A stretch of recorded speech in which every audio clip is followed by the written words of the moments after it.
बुलंदशहर में कांग्रेस की संविधान बचाओ संकल्प सभा का आयोजन किया गया है। कार्यक्रम में कांग्रेस के प्रांतीय और राष्ट्रीय नेताओं ने हिस्सा लिया है। इस दौरान संकल्प सभा को संबोधित करते हुए कांग्रेस के पश्चिम उत्तर प्रदेश अध्यक्ष नसीमुद्दीन सिद्दीकी बोले कि भारतीय जनता पार्टी लगातार संविधान की धज्जियां उड़ाने पर तुली है। यदि संविधान बचाना है तो भाजपा को हटाना होगा। मणिपुर हिंसा पे बोलते हुए नसीमुद्दीन बोले कि देश की बेटियों को नग्न करके परेड कराई जा रही है और सरकार उस पर विपक्ष से चर्चा तक नहीं करना चाहती।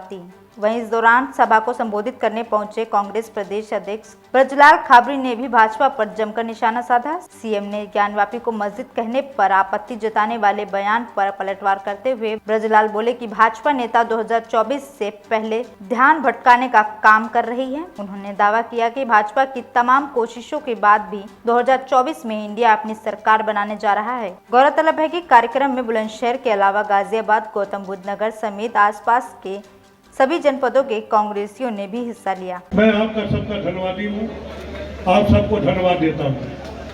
साथियों, आज जो देश की स्थिति है आप लोग अच्छी तरीके से परिचित हैं।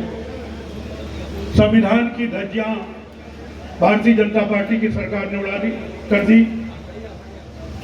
आपके सामने फिलहाल एक मिसाल है तो हजारों लाखों ऐसी मिसालें। मणिपुर में क्या हुआ है आपने देखा। हमारी बेटियों को नंगा करके क्या किया, कैसे घुमाया कहते हुए शर्म आती आपने देखा है। क्या हमारा संविधान इस चीज की इजाजत देता है? आप कहते हो हमको हिंदू राष्ट्र बनाना है, आप हिंदू राष्ट्र बनाना चाहते हो, ठीक है भाई, सरकार आपकी है, आप बनाओ।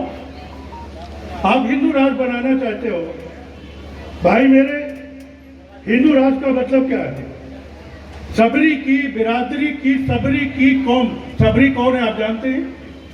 सबरी वो है कि जिसके मीठे और झूठे वेद मर्यादा पुरुषोत्तम भगवान राम ने मेरे जिले में स्वीकार किए थे। सबरी वो है, वो भी आदिवासी।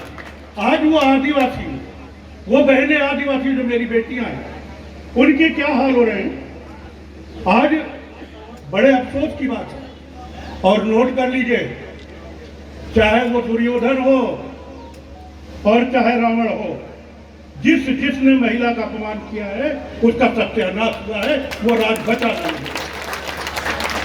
संविधान की धज्जियां उड़ाई जा रही है, कांग्रेस पार्टी बर्दाश्त नहीं करेगी। आप लोग समझदार हैं, मुझे ज्यादा समय नहीं लेना है। मैं कई दिन से आपके जिले में, पश्चिम उत्तर प्रदेश में करीब 14 दिन से, ये जो 14 जिले हैं, 2 दिन में अभी बुलंदशहर होके गया हूँ। बुलंदशहर जिले में आज तीसरा दिन है। मैं चाहूंगा कि माननीय अध्यक्ष जी और माननीय नरवाल जी वो आएंगे और अपनी बात रखेंगे। मैं अपना सारा समय माननीय नरवाल साहब को देता हूँ। बहुत बहुत धन्यवाद। जय हिंद, जय कांग्रेस। सर, आज बुलंदशहर आए, कार्यकर्ताओं में काफ़ी अव्यवस्था है। मंच पे भी लेकर बहुत सारे पदाधिकारियों में रोष दिखाई दिया, ये क्यों है सब? किस चीज़ का रोष? कोई रोष नहीं। अरे हमने व्यवस्था बनाने की बात कही कि हमारा प्रदेश के पदाधिकारी SC, ST, OBC, minority, frontal, ये सब मंच पे ले आओ। उसी पे हम नाराज़ हो रहे थे और कोई अवस्था नहीं है। जब जो आदमी कुर्सी पे बैठ जाता है, उठने में दिक्कत तो होती है। तो हमारी नैतिक जिम्मेवारी ये बनती है कि जो हमारा संगठन है, संगठन के पदाधिकारी हैं, वो भी कम से कम एक गुलदस्ते के तरीके से मंच पे दिखाई दें। इसलिए मैं नाराज़ हो रहा था और कोई ऐसी बात नहीं। अध्यक्ष जी, आपने मंच से कहा था आने वाले 24 के चुनाव में NDA जीतेगा, इसके क्या मायने हैं? ये तो मोदी भी कह रहा था बेटी पढ़ाओ बेटी पटाओ, बोले थे। इंडिया को आपने NDA समझ लिया है तो अलग चीज़ है। मैं तो इंडिया ही बोलूँगा हमेशा। NDA क्यों बोलूँगा? NDA के बारे में मैंने बताया भी आपको। ज्ञानवापी को लेकर कल योगी जी ने कहा है कि वहाँ की दीवारें चीख कर बोल रही हैं कि यहाँ त्रिशूल है, उसको लेकर के आपको क्या कहना है? जब वो दीवारें बनी थी तब ना योगी जी थे, ना मोदी जी थे, ना उनके पूर्वज थे, तो इन्हें कहाँ से सुनाई दे गया? ये कुछ नहीं है। आने वाले 24 के लोकसभा के चुनाव को जनता को भटकाने का एक शगुफा है, जिसमें बहुत सारे तंत्र के लोग शामिल हैं। क्या अदालत का निर्णय प्रभावित करने के लिए पहले से बयान दिए जा रहे हैं? देखिए, अदालत अपना काम करे, उनका काम अपना है, जनता अपना काम करेगी। जनता को पता है 300 रुपये टमाटर खरीद के हम कितने दिन खा सकते हैं। जनता ने तय कर लिया है कि अब की बार इंडिया की सरकार। अभी आप ये कह रहे थे मंच से कि हमारी लड़ाई 100 कार्यकर्ताओं की है, क्या समझा जाए इस बात को? वो समझाने की हमें ज़रूरत भी नहीं है, वो हम समझाएंगे अपने कार्यकर्ता को। अगर आपके माध्यम से समझा दिया तो वो तो हाल कार्ड तैयार कर लेंगे।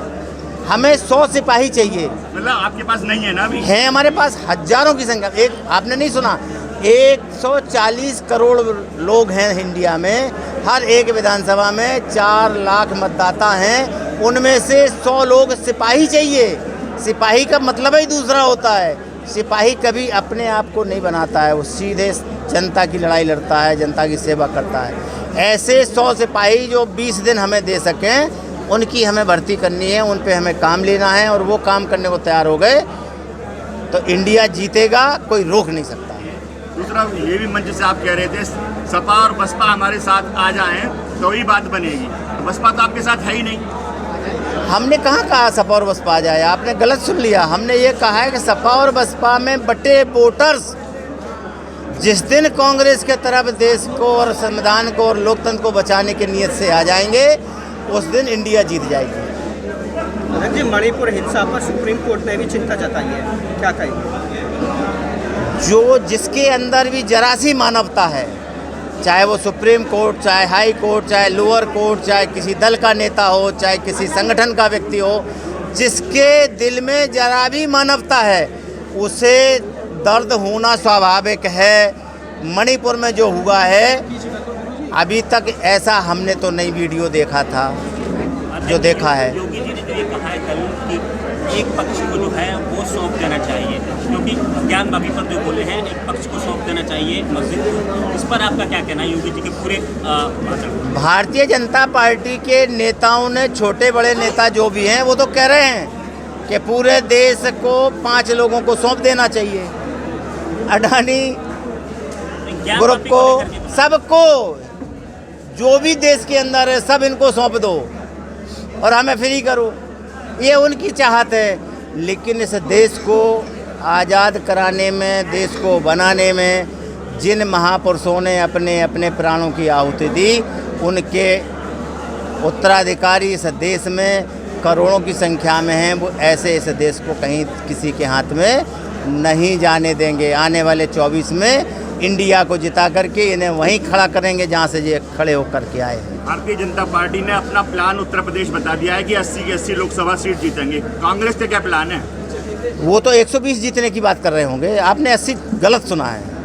वो 120 जीतने की बात कर रहे हैं, 120 सीट है ही नहीं। और हम कह रहे हैं कि इंडिया में जितने भी हम लोग इंडिया में हैं, सबका मन ये है कि एक बार इन्हें खदेड़ करके इंडिया को जिताओ। मेरा कहना ये है कि उत्तर प्रदेश में हम मानवता के नाते 2, 5, 10 सीटें उन्हें दे सकते हैं, बाकी इंडिया जीतेगी और कोई रास्ता नहीं बचा है। अभी कांग्रेस ये तय नहीं कर पा रही कि उनका नेता कौन बनेगा। कांग्रेस तय करे ना करे, देश ने जिसको नेता माना है, जो 4000 किलोमीटर पैदल चल के देश के हर एक व्यक्ति के दिल में पहुंच गया है, वो इस देश का जननायक है, वो इस देश का नेता है। कांग्रेस संसद में मणिपुर पर चर्चा के लिए क्यों तैयार नहीं है? ये तो उल्टे बात बरेली को जा रहे हैं। विपक्ष कह रहा है कि आओ पार्लियामेंट में हमारे साथ बैठ के चर्चा करो। भारतीय जनता पार्टी की सरकार भाग रही है। सरकार तो तैयार है, लेकिन आप सरकार का पता है क्या तैयार है? वो 2 घंटे की चर्चा चाहती है। 2 घंटे में सारे दलों के हिस्से में इतना सा समय पड़ेगा। विपक्ष चाहता है कि जब तक चर्चा होती रहे, जब तक उसका रिजल्ट निकल के ना आए। क्यों भाग रहे? हम ऐसी चर्चा नहीं चाहते हैं कि तुम 1 घंटे में सारे दलों को चर्चा नाम पे। 36 सेकंड की पहली प्रेस कॉन्फ्रेंस देखी है देश के प्रधानमंत्री की, 36 सेकंड की। उस 36 सेकंड में भी राजस्थान भी ले लिया, गुजरात, छत्तीसगढ़ भी ले लिया, राजस्थान भी ले लिया, मध्य प्रदेश भी ले लिया। जाके बाद कहीं छोटा सा हल्के से मुंह से माँ निकला है। माँ माने मणिपुर। 36 सेकंड में क्या क्या कह सकता है एक आदमी? हमारे देश के प्रधानमंत्री 36 सेकंड में मणिपुर पर बोल रहे हैं, जहाँ पर आज 90 दिन हो गए हैं मणिपुर के दंगे को लगातार चल रहा है। अब कैसे कहेंगे कि आप विधानसभा में, चाहे जिला पंचायत में या नगर पंचायत में, हर जगह कांग्रेस का कहीं कुछ अस्तित्व ना के बराबर है? कांग्रेस की सरकार बनेगी, आपको नहीं दिख रहा, अलग बात है। आज ही इतने लोग थे, इतने लोगों को काम नज़रअंदाज करेंगे? आज यहाँ पे सब कुछ जो है दिखाई देगी आपको नंगी आँख से, और इसी दम पे मैं कह सकता हूँ कि